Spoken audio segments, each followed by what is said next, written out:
Thank you, Madam Speaker. Of course, I hope you will indulge the Honorable Member for Westlands when the time comes. Madam Speaker, what I was saying is this is one of the most critical duties of the National Assembly of the Republic of Kenya under the Constitution of Kenya 2010. Madam Speaker, the idea of vetting persons nominated to be appointed as state officers is a very noble idea. And if you want to know how serious this exercise is in some jurisdictions, you can take a visit to the U.S. Senate, during confirmation hearings. It is such a serious exercise that the Capitol Hill comes to a standstill when the U.S. Senate is conducting confirmation hearings of nominees appointed by the President of the United States of America.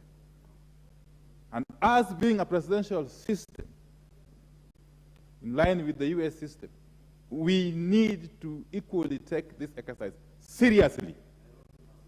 So the point I'm making here is, when this House sits, and indeed, under Article 152, Article 2, and Standing Order 45, this House in its entirety is the organ that does the vetting.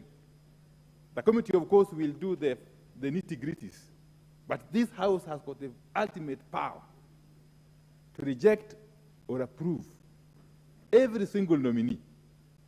It's a duty we must exercise judiciously and with utmost decorum and very seriously so. Madam Speaker,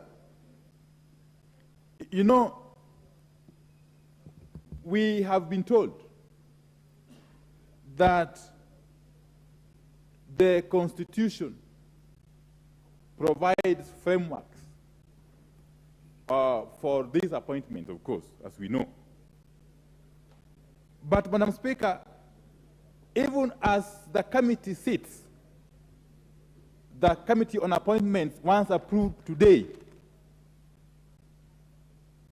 starts its sittings to deal with this matter, I will be asking the committee from the very beginning, and this is very important,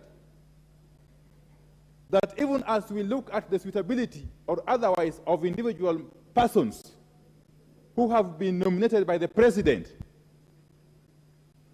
you need to look at the whole package first in context. In context. Does it meet the tenets of the Constitution? For instance, we know clearly under Article 10 of the Constitution that talks about values, principles of good governance, national values. We know there are issues of equity, regional balance. Do we have a sense of that in the entire package? That is very important, even before you get to address the suitability of individual members. That's very important. Does it meet gender balance? Does it address issues of persons living with disabilities, and so on and so forth? So that is very important.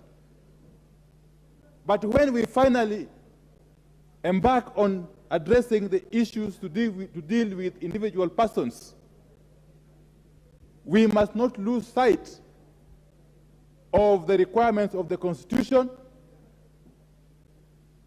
We must not lose sight of the dictates and